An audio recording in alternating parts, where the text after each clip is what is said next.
Ito na mga sangkay. Good day, sir. Di pala makakasend. Sabi dito, picture dito yung conduction sticker ng sports car sa video ni Zaldico. Ito na po ay sa Davao Region, naka-address at bahay ng isang representative, ang may-ari. Ayan po mga sangkay yung number, 8L960. Sabi dito, 8 represent na congressman ang may-ari. L naman is ito yung code ng Davao Region. Now, who's that congressman na may-ari nito? Mga sangkay, sino sa tingin nyo ang nagmamay-ari niyan? Ayan o, ito hindi po mismo trip-trip lamang ito mga sangkay na parang paninira. Ito may mga reference. Ayan po, nakalagay po mismo dito na ito ay galing sa Davao Region. Itong plaka na ito mga sangkay. So dito pistado na po. Aray ko. Hindi natatapos sa mali-maletang pera ang pagsubaybay ng Billionaire News Channel sa bombshell videos ni dating Congressman Zaldico. Nakuha kasi namin ng impormasyon at natukoy ang may-ari ng sasakyang nahagip sa video na katabi ng umano'y cash deliveries para raw kay PBBM at former House Speaker Martin Romualdez. Ang detalye sa exclusive agenda report ni Joash Malimban.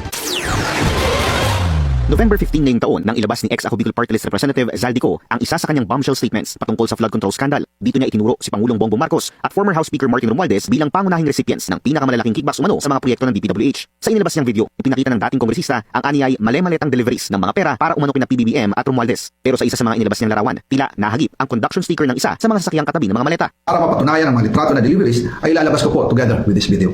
Eksklusibong nakuha ng Billionaire News Channel ang opisyal na mga dokumento ng naturang sasakyan. Naberipika namin na U0L960 ang nakalagay na conduction sticker dito. Ayon sa aming pagsusuri, wala itong ongoing o finished application para sa isang plate number sa Land Transportation Office. Ayon sa mga dokumento, isang 2023 Maserati MC20 ang sports car na nakita sa larawan. Mystery gray ang model color nito. Ayon sa transaction documents, binili at pinangalanan ang sasakyan sa kumpanyang Socali Trading mula sa importer na Brilliance Auto Corporation, isang sole proprietorship na registered sa Department of Trade and Industry ang Socali at nakafocus umano sa automotive trading, auto accessories at general trading. Ang pangalan ng registered owner, isang Federico Jr. Guilliam Datoon. Binili ang sasakyan sa halagang 20 million pesos. Kung babalikan ng mga umano'y ebidensyang ipinakita ni Ko, tila may ilang hindi pagkakatugma-tugma sa transaction histories ng sasakyan. June 5, 2023, dumating sa Pilipinas ang sasakyan. June 9, 2023 naman, nang maisyuhan ito ng clearance mula sa Bureau of Customs, samantalang July 12 naman mula sa Philippine National Police. July 11 pa lang, iniulat na ito ng Brilliance Auto Corporation sa LTO bilang isang stock. Binili at inilipat ito sa posesyon ng Socali Trading noong December 18, 2024. Ayon sa registration papers nito, ayon dito, natanggap ng Socali Trading ang sasakyan bilang brand new imported. Ibig sabihin, walang dokumentasyon na ginamit o binenta ang sasakyan sa loob ng isa't kalahating taon. Ang katakataka, kung titingnan ng date sa larawang inilabas ni Ko, November 29, 2024, ang umano'y delivery ng mga maleta sa nasabing bahay kung saan nahagip ang sasakyan.